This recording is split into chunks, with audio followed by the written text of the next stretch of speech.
നാരായണമൂർത്തേ ഗുരുനാരായണമൂർത്തേ വിളക്ക് നോക്കി തൊഴണം, ഭക്തിയോടെ വിളക്ക് നോക്കി തൊഴണം. ഗുരുനാരായണമൂർത്തേ വിരലെടുത്ത് ഞാൻ പറയുന്ന പോലെ എഴുതണം. പറഞ്ഞേ. ഓം ഹരി ശ്രീ ഗണപതയേ നമഃ. അവിഘ്നമസ്തു. അവിഘ്നമസ്തു. നാരായണമൂർത്തേ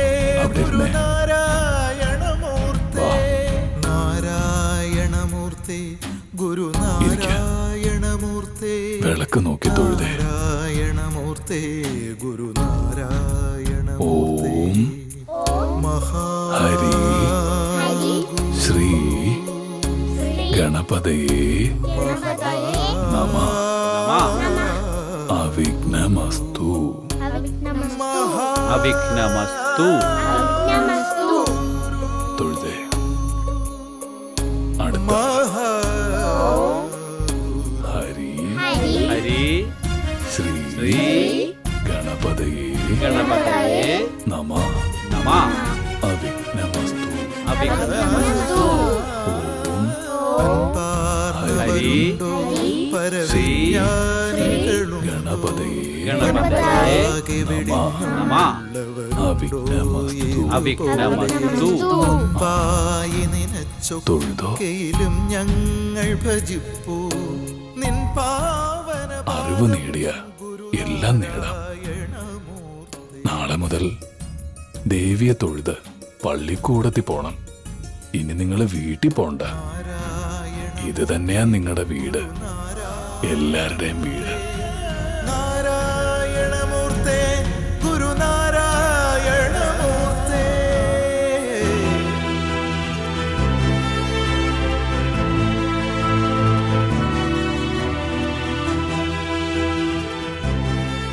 എന്തിനും ശ്രീപത്മനാഭൻ തുണ. എത്ര നാളായി അസുഖം? തമ്പുരാട്ടിനി എന്നാണ് എഴുന്നേൽക്കുക? തിരുമനസിന് തിരുവുള്ളക്കേട് വേണ്ട, എല്ലാം പത്മനാഭസ്വാമി നോക്കും. അങ്ങനെ കരുതാൻ തുടങ്ങിയിട്ടും കാലം കുറയായി. എത്ര പേരുകെട്ട വൈദ്യന്മാർ, ചികിത്സകൾ, കാര്യമായ ഫലമില്ലെന്ന് മാത്രം. ചികിത്സ ഫലിക്കാനും നേരവും കാലവും ഉണ്ടെന്നല്ലേ പറയണത്.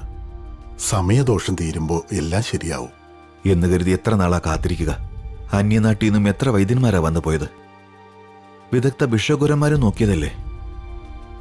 ആദ്യ നോട്ടത്തിൽ തന്നെ രോഗം കണ്ട് ചികിത്സിക്കുന്നൊരു മഹാസിദ്ധനുണ്ട്.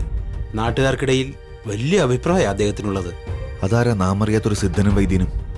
തിരുമനസ്സുകൊണ്ട് അറിയുന്ന ആളാ നാരായണ ഗുരു. അത് യോഗിയും സിദ്ധനുമല്ലേ? ചികിത്സ മുഹൂർത്ത ചികിത്സ കൊണ്ട് മഹാരോഗങ്ങൾ മാറ്റിയിട്ടുണ്ടെന്ന കേൾവി. എങ്കിൽ ആ വഴി കൂടി പരീക്ഷിച്ചു കളയാം. തൈക്കാട് അയ്യാവിന്റെ ശിഷ്യനാ. തപസ് ചെയ്യുമ്പോ ദൈവദർശനം കിട്ടിയിട്ടുണ്ടത്രേ.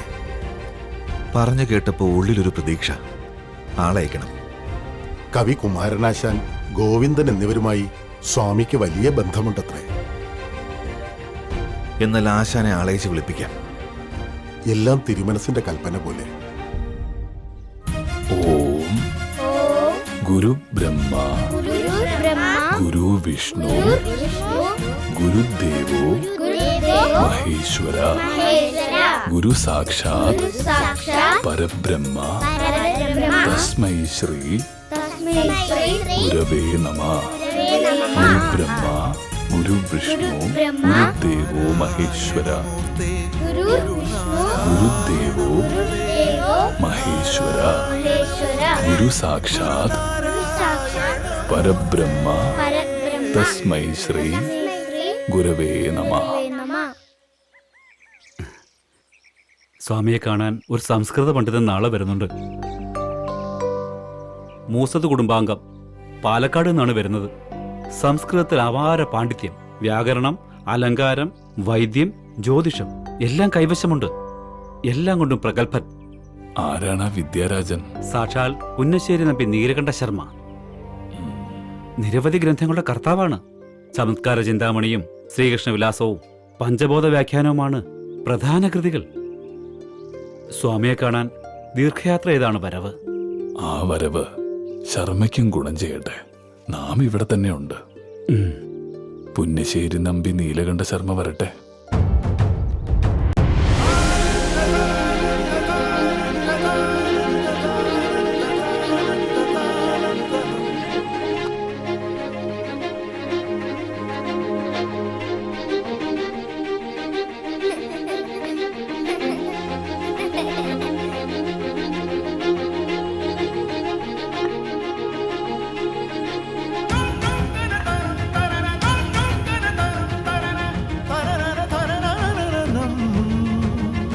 നമസ്കാരം.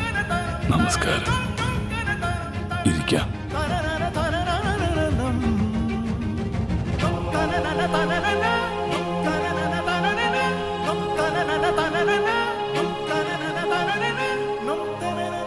ആശ്രമവും പരിസരവും ഒക്കെ നമുക്കിഷ്ടമായി, ദൈവത്തിനും ഇഷ്ടമാവും.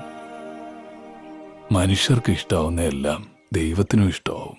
മനുഷ്യൻ വെറുക്കുന്നത് ഈശ്വരനും ഇഷ്ടമാവാൻ വഴിയില്ല. ജാത്യാചാരങ്ങൾ പലതും അനാചാരങ്ങൾ. അവ ദൈവനിന്നെ കുറഞ്ഞൊന്നുമല്ല.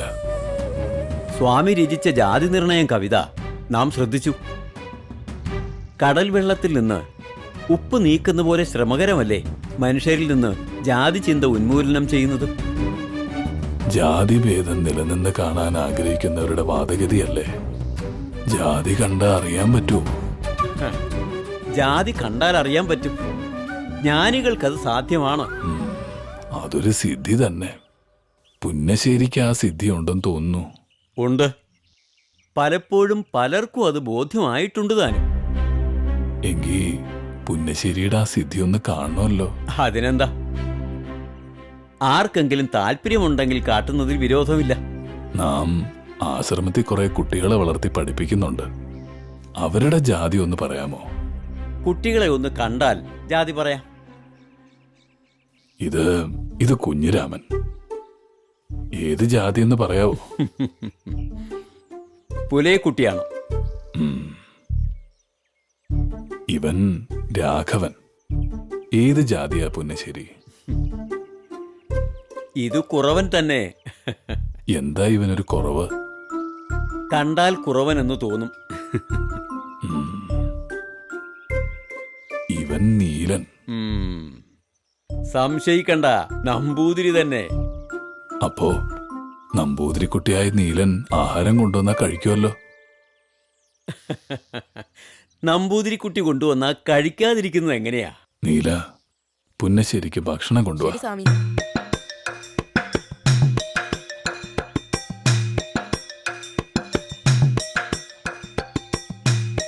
പുന്നശ്ശേരിയുടെ ജാതി നിർണയം കണ്ടല്ലോ. കണ്ടു, കേൾക്കുകയും ചെയ്തു.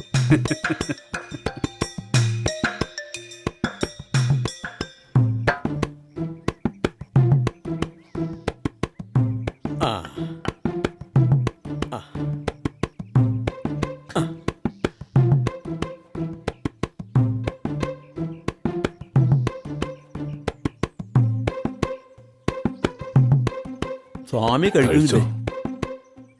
കഴിച്ചോളൂ.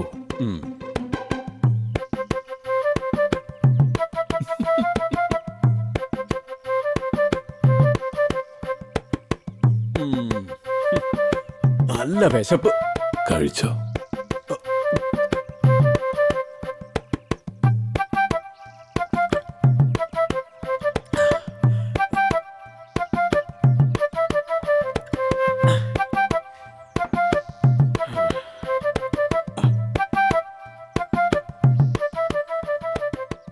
നീലൻ നിങ്ങൾ പറയുന്ന പറയന.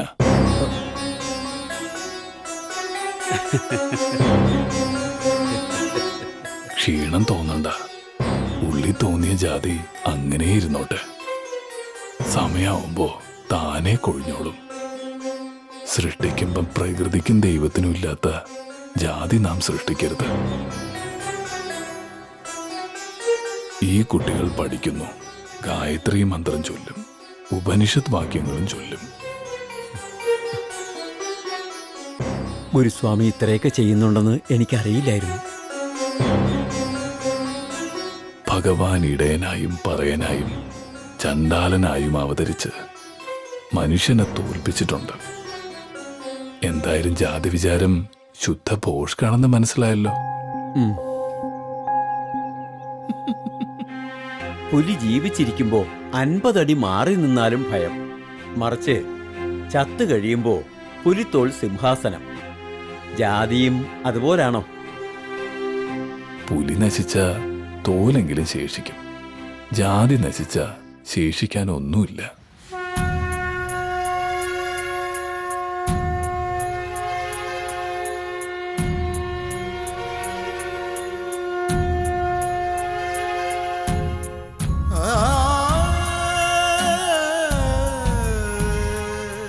പാണ്ഡിത്യമുണ്ടെന്ന് എനിക്കൊരു അഹന്തയുണ്ടായിരുന്നു. അങ്ങനെ സംഭവിച്ചതാ സ്വാമി, ക്ഷമിക്കണം. നാരായണമൂർത്തേ ഗുരുനാരായണമൂർത്തേ, നാരായണമൂർത്തേ ഗുരുനാരായണമൂർത്തേ, ആരായുകിലന്ധത്വമൊഴിച്ചാതിമഹസ്സിൻ നേരാം വഴി കാട്ടും ഗുരുവല്ലോ പരദൈവം.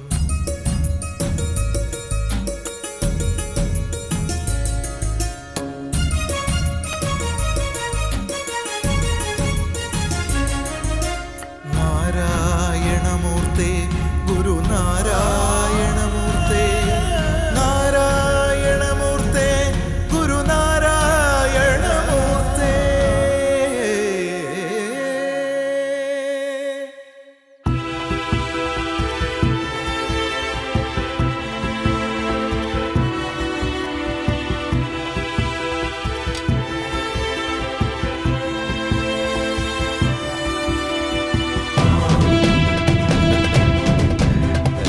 വരണം.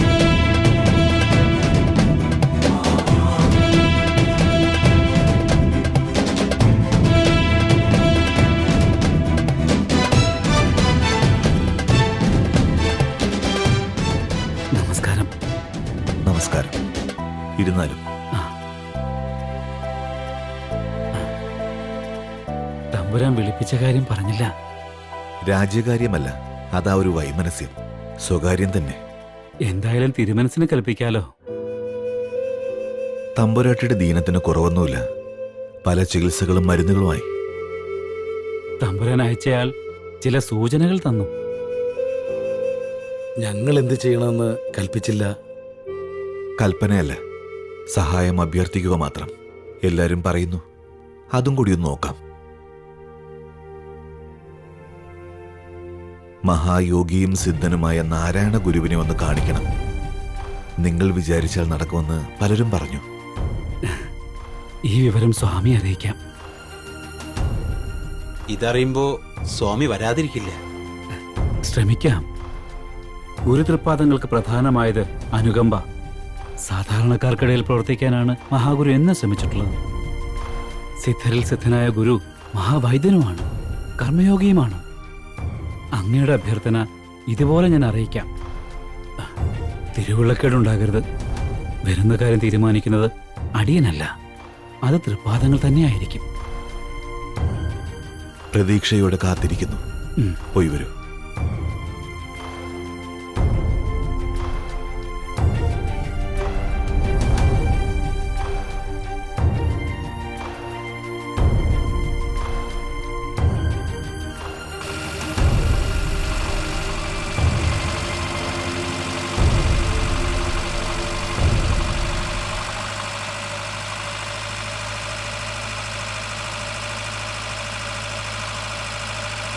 മഹാഗുരു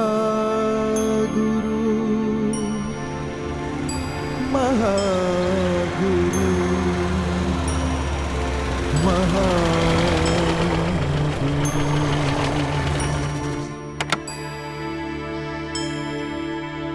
മഹാഗുരു മഹാഗുരു. സ്വാമി, മഴക്കാറുണ്ടെങ്കിലും പെയ്യുന്നില്ല. സ്വാമി, എനിക്കൊരു കാര്യം പറയാനുണ്ടായിരുന്നു. വിളിപ്പുറത്തുണ്ടല്ലോ വാഗ്ദേവത. എന്നിട്ടും ഇന്ന് ഭാഷ ഇത് അപൂർണമിങ്ങഹോ വന്നു പോം പിഴയും അർത്ഥശങ്കയാൽ എന്ന് കുമാരു തന്നെ പറഞ്ഞിട്ടുണ്ടല്ലോ. എന്നിട്ടും കുമാരു വന്ന സമയവും നിമിത്തവും ശ്രദ്ധിച്ചപ്പോഴേ നാം ഗ്രഹിച്ചു തലയിൽ എടുത്താ പൊങ്ങാത്ത ചുമടുണ്ടെന്ന്. തമ്പുരാൻ തിരുമനസ് അരുളിയതുകൊണ്ടാ. തമ്പുരാട്ടിയുടെ അസുഖം മാറിയ തിരുമനസിന്റെ തിരുവുള്ളവും തെളിയും. എന്നിട്ട് കുമാരു എന്തു പറഞ്ഞു? ഏറ്റെടുത്തോ അതോ സമ്മതിച്ചോ? സ്വാമിയോട് വിവരം പറയാമെന്ന് മാത്രം സമ്മതിച്ചു. തമ്പുരാട്ടിയുടെ ദീനം എത്ര ചികിത്സിച്ചിട്ടും മാറുന്നില്ല. ഒരുപാട് വൈദ്യന്മാർ വന്നുപോയി. തിരുമനസിന്റെ കാര്യം ചിന്തിച്ച കഷ്ടം തോന്നും. ഇപ്പോ ഈ മഹാവൈദ്യൻ നേരിട്ട് ചെല്ലണമെന്ന് ആവശ്യപ്പെട്ടിരിക്കുന്നു. നാം തമ്പുരാട്ടിക്ക് വേണ്ടി പ്രാർത്ഥിക്കാം, ഫലം ഉണ്ടാവും. സ്വാമി കൊട്ടാരത്തിലോട്ട് നമുക്ക് സ്വർണപാത്രം വേണ്ട, മൺപാത്രം മതി. അപ്പോ തമ്പുരാൻ തിരുമനസ്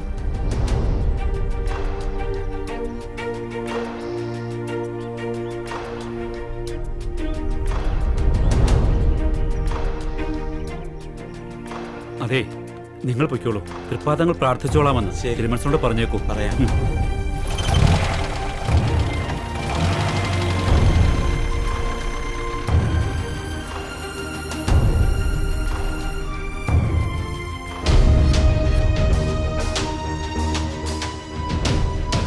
ബോധിപ്പിച്ചു. പക്ഷെ സ്വാമി വന്നില്ല. എന്താ കാര്യമെന്ന് അറിയില്ല.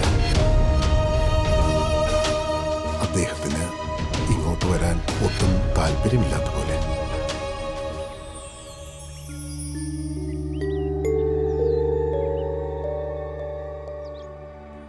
ഒന്നായ മാമതിയിൽ നിന്നായിരം ത്രിപുടി വന്നാശു തന്മതി മറന്നന്നാദിയിൽ പ്രിയമുയർന്നാടലാം കടലിലൊന്നായി വീണുവലയും